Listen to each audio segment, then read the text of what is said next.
అట్లాగే మిస్టర్ బచ్చన్లో Rajinikanth sorry Raviteja mister బచ్చన్లో ఒక అమ్మాయి వెనక జోబీ బిట్టించి దాని కోసం కావాలని అక్కడ చేయిలో జోపి ఇవన్నీ చేశాడు.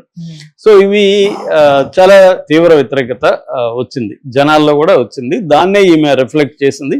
అయితే ఇక్కడ ఇండస్ట్రీ ఏమి స్పందిస్తూ ఉంది, ప్రజలు ఏమనుకుంటున్నారు, ఈమె ఎందుకంటే ప్రజల అభిప్రాయాన్ని కూడా అడిగింది, దీని మీద మీ అభిప్రాయాలు చెప్పండి అని కూడా అడిగింది. అట్లాగే ఈమెకు లీగల్గా సినిమాలో ఏది ఉండాలి ఏది ఉండకూడదని తేల్చే అధికారం ఈమెకు ఉందా, అంటే ఈమెకంటే ఈ మహిళా కమిషన్కు ఉందా అనేది కూడా ఇప్పుడు చర్చకు వచ్చింది. ఇందులో రకరకాల అంశాలు ఉన్నాయి. ముందుగా మనం సినిమా ఇండస్ట్రీ రిఫ్లెక్షన్ చూస్తాం. సినిమా వాళ్ళు ఏం చెప్తారని ఏమంటే, మేము ఆల్రెడీ సెన్సార్ ఒకటి ఉంది కదా మాకు, సిబిఎఫ్సి అంటే సెంట్రల్ బోర్డ్ ఉంది కదా ఫిల్మ్ ఇది certification. So central board of film certification ఉన్నప్పుడు వాళ్ళు మాకు సర్టిఫికేట్ ఇచ్చిన తర్వాత మీకేం హక్కు ఉంటుంది దీని గురించి మాట్లాడడానికి, మీరెవరు మాట్లాడడానికి అనేది ఒక లీగల్ పాయింట్ తీస్తున్నారు. సో లీగల్గా ఆ పాయింట్ కరెక్టే, ఎందుకంటే సిబిఎఫ్సి ఉన్నప్పుడు central board of film certification ఉన్నప్పుడు వాళ్ళ కోసం ఒక బాధ్యత ఇచ్చారు, దానికి ఒక చట్టం ఉంది. సినిమాటోగ్రఫీ యాక్ట్ 1952 చట్టం ప్రకారం ఈ సెంట్రల్ సెన్సార్ బోర్డు దాంట్లో సెక్షన్ 292 ఐపీసీ కూడా అశ్లీలాన్ని డిఫైన్ చేస్తుంది, ఏది అశ్లీలం అని. సో ఇవన్నీ ఉన్నప్పుడు ఈ మహిళా కమిషన్ ఎందుకు స్పందించింది, మీకు అధికారం లేదు, మీ పరివిలోకి ఇది రాదు అనేది ఒక వాదన. రెండో వాదన మోరల్ యాంగిల్. సో ప్రతిదీ సినిమా వాళ్ళ మీద ఎందుకు, సిగరెట్లు మానాలంటే సినిమా వాళ్ళే బాధ్యత తీసుకోవాలా, డ్రగ్స్ మానాలంటే సినిమా వాళ్ళే బాధ్యత తీసుకోవాలా, లిక్కర్ మానాలంటే సినిమా వాళ్ళే బాధ్యత తీసుకోవాలి, అదేంటి బెట్టింగ్ యాప్స్ అంటే మళ్ళీ సినిమా వాళ్ళే బాధ్యత తీసుకోవాలి, ప్రతి దానికి సినిమా వాళ్ళే బాధ్యత తీసుకోవాలి. అంటే మేము బతకాలి కదా, మాది ఇది వ్యాపారం, మిగతా గవర్నమెంట్కి డబ్బులు రావాలి, గవర్నమెంట్ లిక్కర్ నుంచి డబ్బులు తీసుకుంటుంది, సిగరెట్ నుంచి డబ్బులు తీసుకుంటుంది, మేము సెన్సార్కి డబ్బులు కడుతున్నాము, అందరికి డబ్బులేమో ట్యాక్సులు కడుతున్నాం, మేము జిఎస్టీలు కడుతున్నాం, మా డబ్బులు మాత్రం కావాలి, మళ్ళీ మాకు ఫ్రీడమ్ లేదు ఏమి లేదు అనేది ఒక వాదన. రెండో వాదన, ఆల్రెడీ ఫోన్ వచ్చేసి ఉంటే ఇవాళ ఫోన్ తెరిస్తే ఫోన్ వస్తుంది, ఒక పక్క ఓపెన్గా కంప్లీట్ ఫోన్ వస్తే మేమేదో చిన్న చిన్న జాకెట్ కొంచెం అట్టు ఉన్నామని, లేకపోతే ఏదో వెనక టచ్ అయిందని, ఇది మరీ కామెడీగా ఉండలేదా, అసలు ఎవరికైనా వినడానికైనా ఇది ఏమన్నా మీనింగ్ ఉందా?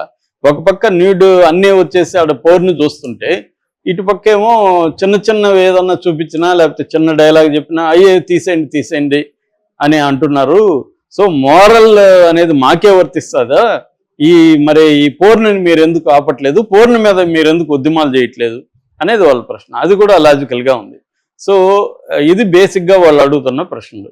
దీనికి సమాధానంగా ఈమెను కానీ లేకపోతే అశ్లీల సోకాల్డ్ సినిమాల్లో అశ్లీల వ్యతిరేకించే వాళ్ళు చెప్పేది ఏంటంటే, సినిమా ప్రభావం బలంగా ఉంటుంది, ఒకటి సినిమా ఓపెన్గా ఉంటుంది, ఫోన్ అనేది రహస్యంగా చూసుకోవాలి, 100 మంది కూర్చొని ఫోన్ చూడరు కదా ఇండియాలో, రహస్యంగా చూసుకునే విషయం కాబట్టి దీని ప్రభావం ఎక్కువ ఉంటుంది.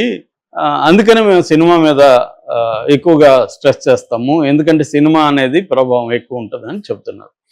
దానికి మళ్ళీ వాళ్ళు ఏంటంటే, సినిమా ఏంటి ఇవాళ ఓటీటీ యూట్యూబ్లు మిగతా వచ్చేసిన తర్వాత అమ్మాయిలే ఇండిపెండెంట్గా వాళ్ళని ఎవరు ప్రెజర్ చేయట్లేదు, కానీ వాళ్ళే రకరకాల ఎక్స్పోజ్ చేస్తూ రీల్స్ చేసేస్తున్నారు, అవి లక్షల మంది కోట్ల మంది చూస్తున్నారు. సో అలాగా ఎవరు వాళ్ళు ఇవాళ అశ్లీలం అనే దానికి ఒక డెఫినేషన్ లేకుండా పోయింది. వాళ్ళతో పోలిస్తే మా సినిమాలో మేము చేపించేది అంతా, ఎందుకంటే మాకు రిస్ట్రిక్షన్స్ ఉన్నాయి, central board of film certification ఉంది. సో ఈ సెన్సార్ బోర్డు ఇవన్నీ దాటుకొని మేము రావాలి, వాళ్ళకి అవేమీ లేవు, రీల్స్ పెట్టే వాళ్ళకి ఏముంటుంది, ఏమీ లేవు, వాళ్ళు ఇష్టం వచ్చిన డిప్పి చూపిస్తున్నారు. మీరు వెళ్ళి ఇన్స్టాలో ఓపెన్ చేయండి ఎంత ఘోరంగా ఉన్నాయో, ఫేస్బుక్లో చూడండి. సో వాటికంటే మేము పెడుతున్నాం అనేది ఇది ఎడతెగని వివాదాలు. కాకపోతే ఏంటంటే దీనివల్ల చర్చ, నేను కూడా చాలాసార్లు చెప్తున్నా, సినిమా మీద అనేది 1930s 40s కూడా మా దగ్గర మనస్ ఫౌండేషన్ మ్యాగజైన్స్ ఉన్నాయి, ఆ మ్యాగజైన్స్ ఇదే డిబేట్ అనమాట. అప్పుడు కూడా ఈ అశ్లీల సినిమాలను బ్యాన్ చేయండి అని టైటిల్ కనబడుతుంది, ఇప్పుడు 40s 50s కూడా. అంటే ఈ డిబేట్ ఎప్పుడు కూడా జరుగుతూనే ఉంది చరిత్రలో. ఇవాళ అయితే అది మీనింగ్లెస్ నిజంగా, ఎందుకంటే పోర్న్ వచ్చేసిన తర్వాత సినిమాల్లో అశ్లీలం గురించి మాట్లాడడం మాత్రం కామెడీగానే ఉంటుంది నిజంగానే. ఎందుకంటే ఇదే డబుల్ స్టాండర్డ్స్. అంటే ప్రభుత్వం తన బాధ్యతలను తప్పించుకోవడానికి ఇంకెవరినో బలి చేయడం. అలాగా వీళ్ళ చేతగాక నిజానికి దమ్ముంటే మహిళా కమిషన్లు కావచ్చు, మహిళా సంఘాలు కావచ్చు, ఎవరైనా సినిమాల అశ్లీలం గురించి మాట్లాడేవాళ్ళు పోర్న్ బ్యాన్ చేయించండి మీరు దమ్ముంటే. సెంట్రల్ గవర్నమెంట్ అనుకుంటే పోర్న్ బ్యాన్ చేయలేదా? చేయగలదు. కానీ ఎందుకు చేయట్లేదు వాళ్ళు? వాళ్ళేదో నామకాయ వస్తే కొన్ని సైట్లు చేస్తారు, మళ్ళీ యూఆర్ఎల్ వచ్చేస్తాయి. అన్ని పోర్న్ సైట్లు వాళ్ళు బ్యాన్ చేసిన ప్రతి పోర్న్ సైట్ను చూడొచ్చు. వాళ్ళ పేరుకు బ్యాన్ చేశారు. ఎందుకంటే వాడు యూఆర్ఎల్ మార్చేస్తాడు, ఎక్కడ ఉంటాడు. బెట్టింగ్ యాప్లు కూడా అంతే. బెట్టింగ్ యాప్ల్ని ప్రమోట్ చేసే వాళ్ళ మీద యుద్ధాలు చేస్తున్నారు తప్ప బెట్టింగ్ యాప్ల మీద ఎవడు యుద్ధం చేయట్లేదు. సో బెట్టింగ్ యాప్ల మీద యుద్ధం చేయకుండా ప్రమోషన్లో వాళ్ళ మీద పడి ఏడిస్తే వాళ్ళు ఇంకొకరి దగ్గర చేయించుకుంటారు, హాలీవుడ్ వాళ్ళని దింపుతారు రేపు. సో వీళ్ళు చేయకపోతే ఇంకొకరు చేస్తారు. అదే హర్షద్ సాయి అన్నాడు, మేము చేయకపోతే ఇంకొకటి చేస్తారు. అది కరెక్టే కదా. అసలు మూలాన్ని నువ్వు నిర్మూలించకుండా, రోగాన్ని నిర్మూలించకుండా సిమ్టమ్ని నిర్మూలించినట్టు ఉంది. ఇది రోగాన్ని కదా నిర్మూలించాలి.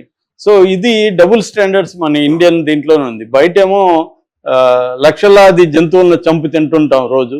సినిమాలో ఏదన్నా ఒక పెట్టబోయినా ఒక కోడి పోతే కూడా దానికి సర్టిఫికేట్ లేకపోతే ఆ సీన్ తీసామంటారు. అదే కోళ్ళు తింటా ఉంటాం రోజు. ఇది డబుల్ స్టాండర్డ్, హిపోక్రసీ బేసిక్గా. సో రెండోది, ఈమెకేమి అధికారం లేదు. ఈమె కాసేపు మాట్లాడాల్సిందే, ఫైనల్గా ఈమె తేల్చేది ఏమి ఉండదు. సో ఆమె చర్చకి దారి తీసే విధంగా ఆమె మాట్లాడింది తప్ప ఆమెకేమీ అధికారం ఉండదు. ఈవెన్ కోర్టులే ఒకసారి సెన్సార్ ఇచ్చేసినాక మేమేం చేయలేమని కోర్టులే చెప్తున్నారు. సో ఇవాళ ఇది నిజానికి ఏదో సినిమా మీద మాత్రమే మాట్లాడితే కొంత పాపులారిటీ కాబట్టి పాపులారిటీ వస్తుందని తప్ప అది నిజానికి పెద్ద అశ్లీలం కాదు. కాకపోతే ఏంటంటే స్త్రీలని ఎలా చూపిస్తున్నారన్న చర్చ మాత్రం ఖచ్చితంగా ఉండాలి. ఎందుకంటే స్త్రీలని ఇప్పుడు దెబ్బడిదిబ్బిళ్ళ సాంగ్లో చాలా స్త్రీ అంటే ఆమెను ఏమన్నా చేయొచ్చు అన్నట్టుగా బాలకృష్ణ ప్రవర్తించడం, బచ్చన్లో కూడా అదే. అటువంటి యాంగిల్ డిస్కస్ చేయడం ఖచ్చితంగా అవసరం. అశ్లీలం అనేది కాకుండా స్త్రీలను ఒక ఆబ్జెక్టిఫై చేసి స్త్రీలను ఏమన్నా చేయొచ్చు, మనం మగవాళ్ళకి స్త్రీల బాడీల మీద సర్వ హక్కులు ఉంటాయి అన్న నార్మలైజేషన్ ఆఫ్ సెక్సువలైజేషన్ అంటారు. దీన్ని ఖచ్చితంగా వ్యతిరేకించాలి. దీనివల్ల ఏమవుతుందంటే మగవాళ్ళకి అందరికీ స్త్రీలు అవైలబుల్, వీళ్ళ మనం ఎక్కడన్నా చేయొచ్చు, ఏమన్నా చేయొచ్చు అన్న ఇది కలుగుతుంది. అది స్త్రీల రక్షణకు చాలా డేంజర్గా మారుతుంది. ఆ యాంగిల్లో ఖచ్చితంగా సినిమాల గురించి చర్చించాలి. అంతే తప్ప అశ్లీలం అనేది వాళ్ళ కామెడీ టాపిక్. ఎందుకంటే ఒక పక్క పోర్ను ఓపెన్ చేయకపోయినా చేసినా సెల్ ఫోన్లో వచ్చేస్తాయి.